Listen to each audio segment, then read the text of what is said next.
In this video, we're going to continue our exploration of complex numbers, the arithmetic and the algebra of it, and in particular, we're going to talk about the modulus. First, we'll look at graphical representations of complex numbers in the xy coordinate plane, as well as the addition. We'll talk about multiplication, which we defined over here in our last video, and a note that the product of two complex numbers is itself a complex number that can be represented in the complex plane, and also this multiplication is different from vector multiplication in real vector analysis. So when you took vector analysis and you defined vector multiplication, you had the dot product and the cross product defined for you. And this complex multiplication is neither. But we will talk about the product. We will talk about the modulus, which is an extension of the real number concept of absolute value. And that gives you the distance from the origin. So when you talk about complex number statements such as z1, one complex number is less than z2, a second complex number is meaningless in both z1, unless both z1 and z2 are real, because if you have, let's say, 1 plus 2i, how do you compare that to 2 plus 1i? Which one is smaller? You really can't say, but you can make a statement about the length of the vector or the distance from the origin. So the modulus of z1 can be less than z2. That makes sense. It means that z1 is closer to 0, 0. And again, the modulus is the distance from the origin. It has the same calculation as for real numbers. And also, like the calculations for real numbers. So the complex number z corresponds to points lying on the circle with center z naught and radius r, satisfies the condition that z minus z naught is equal to r. We'll do some examples of this as well. And then last, we have some other properties. First, we have the modulus of z squared is equal to the real part of z squared and the imaginary part of z squared. Oh, so that's kind of interesting, and we'll see why that's the case, the proof. Then we have the triangle inequality, which should not be new to you. You probably learned that in real analysis and also in calculus. Whether or not you remember that or not is, maybe not true, but you've probably seen it. And the other thing I'm going to say is this is really useful in proofs. So if you do any more math classes that require you to do proofs or kind of show something is true, you might as well learn this and remember it now. And then there's the generalized triangle inequality, and then also this last property that the real part of z is always less than or equal to the modulus of the real part of z, which is less than or equal to the modulus of z. Similar sort of statement for the imaginary part. There is something I forgot to mention on my first video for this course, Complex Analysis, and that is I like to always start with this overview slide so I can see all the topics that we're going to cover. It just makes me feel like things are more manageable when I can fit everything on one slide. Every now and then I have to go to a second slide, and also I do kind of tend to fit a lot, including important examples, but I try to fit as much as possible in one slide just to make so I can, one, see it as a big overview, and two, to make me feel like this is a manageable amount of material. It's also a good start for a review page if you get a cheat sheet for exams. Of course, the majority of the value of a cheat sheet is that you've gone through and summarized and kind of picked out the important information yourself. But this is a good comparison. Your cheat sheet, just give it a comparison to mine and see how it does. We are going to start with the graphical representation of a complex number in the complex plane. So the complex plane has the x-axis, that's the real portion of our complex number, and the y-axis is the imaginary portion of our complex number. And I labeled that as I to remind me it's the imaginary part. Now, if we have the point x1, y1, which is a complex number, which I denote as is a member of the complex, this is a C, a bold C, then we would plot x1 on the real axis, y1 on the imaginary axis, and then we would get this point here, x1, y1. And that is equal to x plus I, y. An example would be the point -2 plus I. In our coordinate space, that would be -2 plus 1.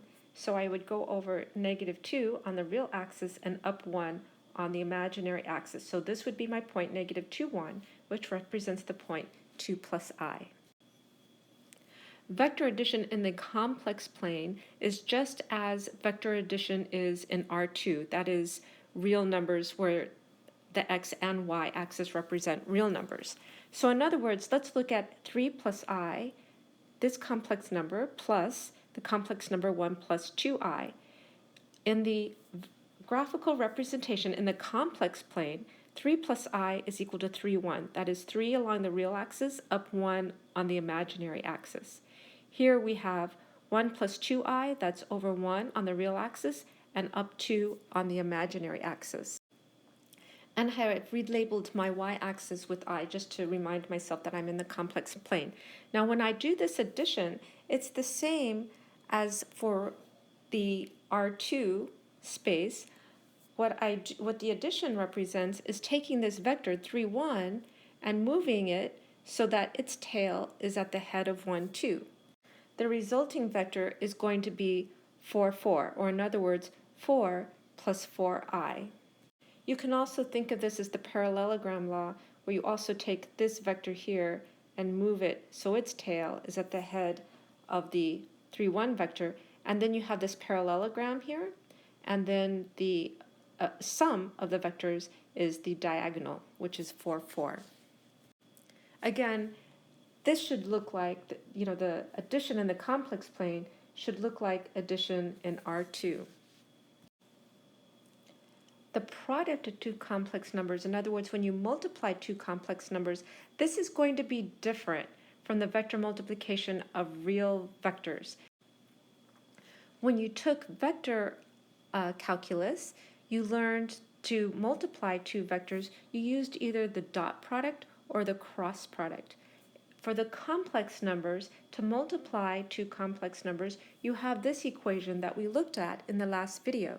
I'll remind you how we got this formula. So if we look at x1, y1 times x2, y2, which I've rewritten over here, then I can expand this out into x1 plus iy1 times x2 plus iy2. And now we just do our normal multiplication of a binomial times a binomial. So in other words, we're going to have our x1 times x2, which gives us x1, x2, our x1 times I, y2, which gives us I, x1, y2.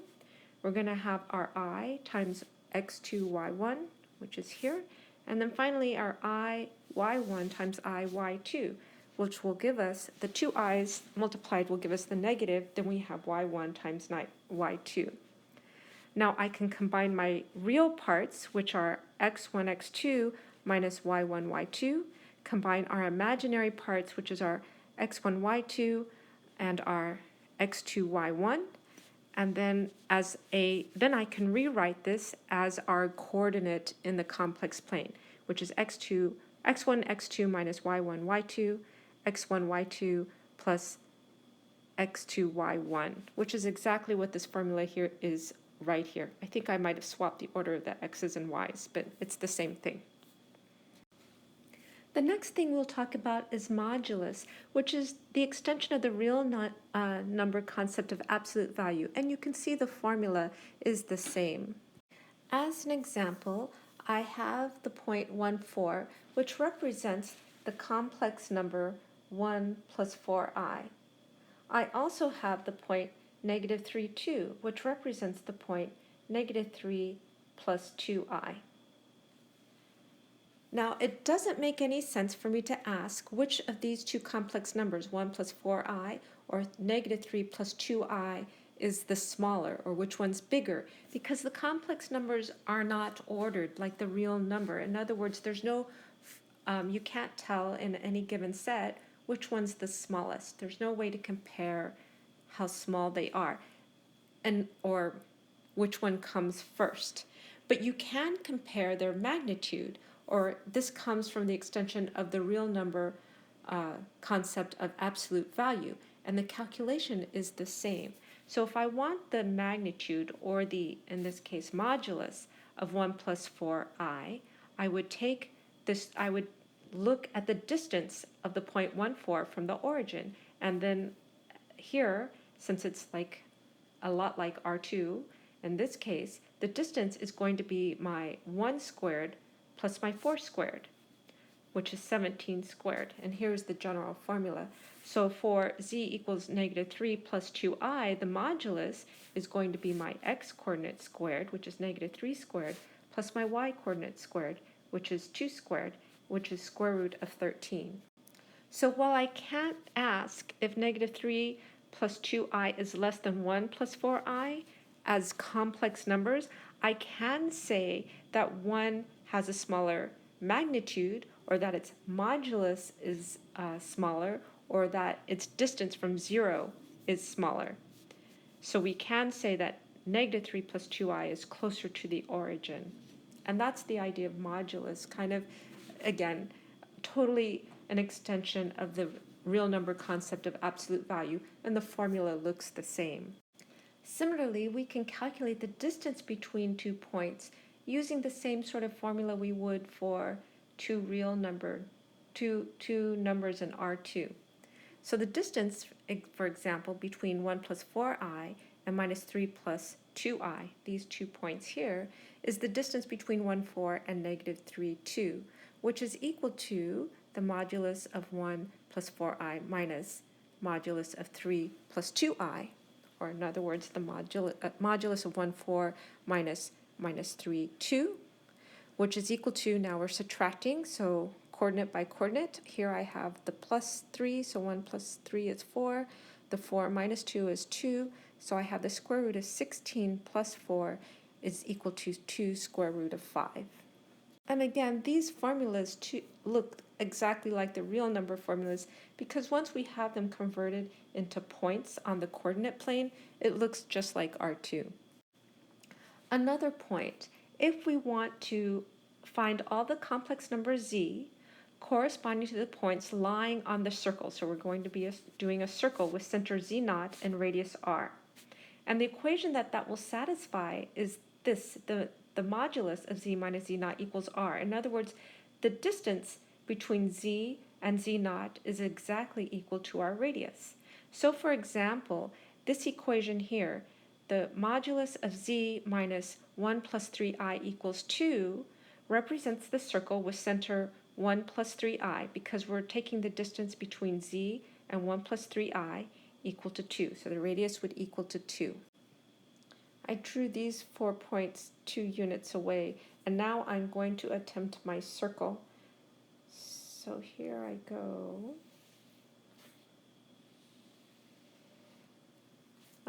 It's not that great, but here we go. There we go. That makes it a little better. So this is my attempt at the circle. But this is the circle. All the points on this black line represent the point z, where the distance between z and this 1, 3 is equal to 2. If this were less than or equal to 2 instead of equality, then you would have the disk. But it's not less than, it's equal to, so that's the circle. And by the way, the difference between a disk and a circle, the disk is the equals, the circle is the equals, the disk includes the less than or equal to. Now we are ready to look at our last set of properties. Our first property here is that the modulus of z squared is equal to the real portion of z squared plus the imaginary portion of z squared.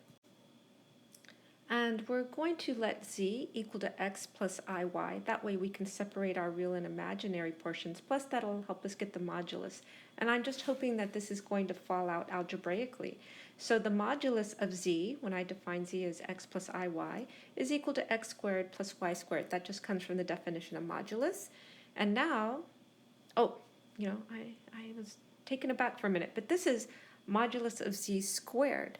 So what we have is the modulus of z squared then is equal to x squared plus y squared, which is exactly the real part of z squared plus the imaginary part of z squared. So this is the first property. And it's not so much, one, you might be asked to prove this, but also this might come in handy sometime. The next property we will look at is the triangle inequality, and you have learned a version of this for the real numbers, so it's totally analogous. So the idea is if we have a vector z1 and a vector z2, then the length of z1 plus z2 is always going to be less than the length of z1 plus the length of z2. And it's called a triangle inequality because if we think of moving this z1 up, then z1, z2, and z1 plus z2 form a triangle. And also remember, this z1 vectors only have direction and magnitude. We draw them starting at the origin so that we can get the coordinate, the angle, and everything correct. But once we have the magnitude and direction, we can move vectors around and it's still the same vector. So this is just z1 moved. So here we have z1, we have z2, and then our z1 plus z2, forming a triangle. And what that is saying is the hypotenuse of the triangle, the length of the hypotenuse of this triangle, is always going to be less than the sum of the two sides. We will put some numbers to this before we do a proof and look at this. Let's just say z1, 1, 2, 3, 4, it's equal to 4 plus I, and z2 is equal to 1 plus 3i, and then z1 plus z2, adding the coordinates together, that would be 4 plus 1 is 5, 1 plus 3 is 4i, which is also what I have drawn here.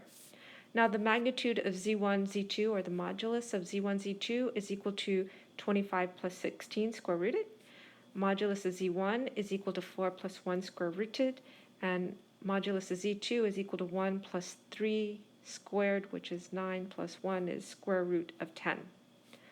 And you can do the calculation and you can see that the modulus of z1 plus z2 is less than modulus of z1 plus modulus of z2.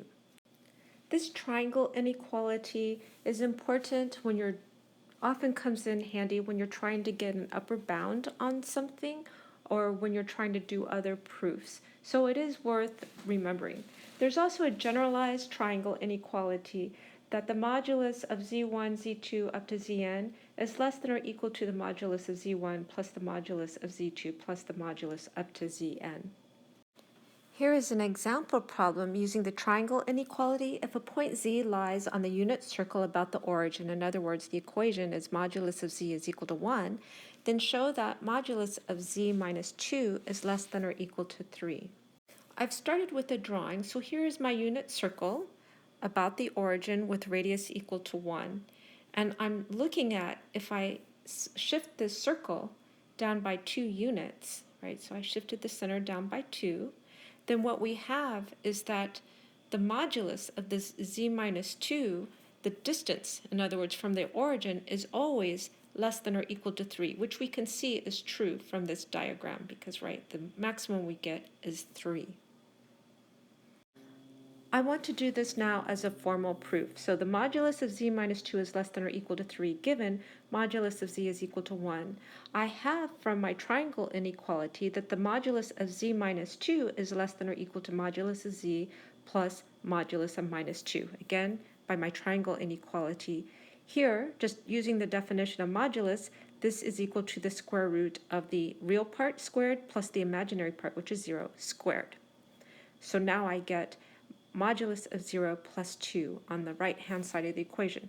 But modulus of z, we are given, that's equal to 1. So now I have this left-hand side is less than or equal to 3 for z, modulus of z less than 1, which is given. And this is exactly what I wanted to prove.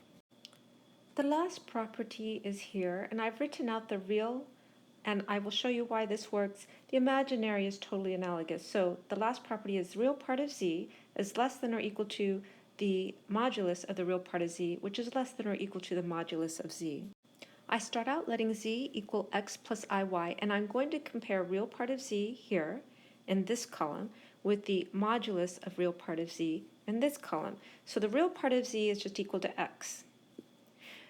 The modulus of the real part of z is equal to the square root of x squared, which is equal to x. And so these are equal when x is positive, and when x is negative, then this over here, this side will be greater than the left-hand side.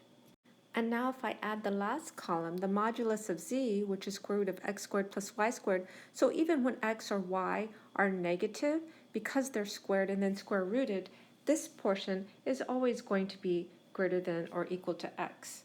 And of course it's equal if y, or not of course, but it is equal when y is equal to 0. So that's this property, this last property here. And as I mentioned, the imaginary portion is totally analogous. So that's all the topics for this video. And just to review what we've done, we've talked about the modulus or the moduli. First, we started with the graphical representation of complex numbers. And once we break it apart into a real part and an imaginary part, it's really just like graphing R2. Because by the time we have the real and imaginary part, we really are just graphing two real numbers. The second thing is we looked at the product of two complex numbers. As we noted in our previous video, it is not the same as a dot product or a cross product from vector calculus or vector analysis, but it is this formula here, which we derived in our last video, as well as this video. I'll kind of review how that goes.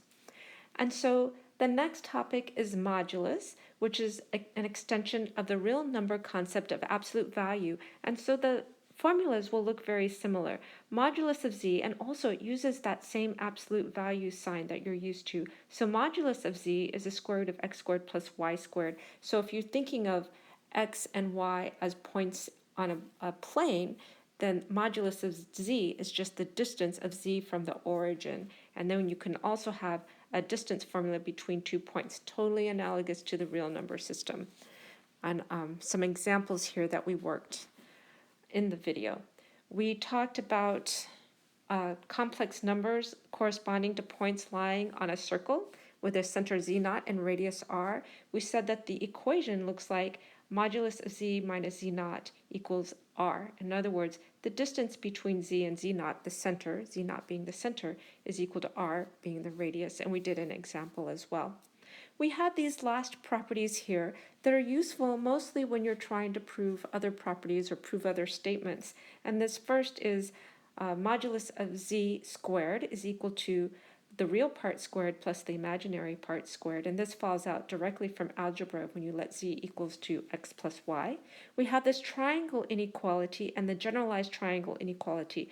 These two are very analogous to the real number triangle inequality, and essentially if you interpret z1 as a vector in the plane and z2 as a vector in the plane, then z1 plus z2 is sort of the hypotenuse between the triangle formed by z1 plus z2, and so we have z1 over here, we have z2 here, and z1 plus z2. So this triangle here, this triangle inequality is saying the length of this hypotenuse is always going to be less than the length of z1 plus the length of z2.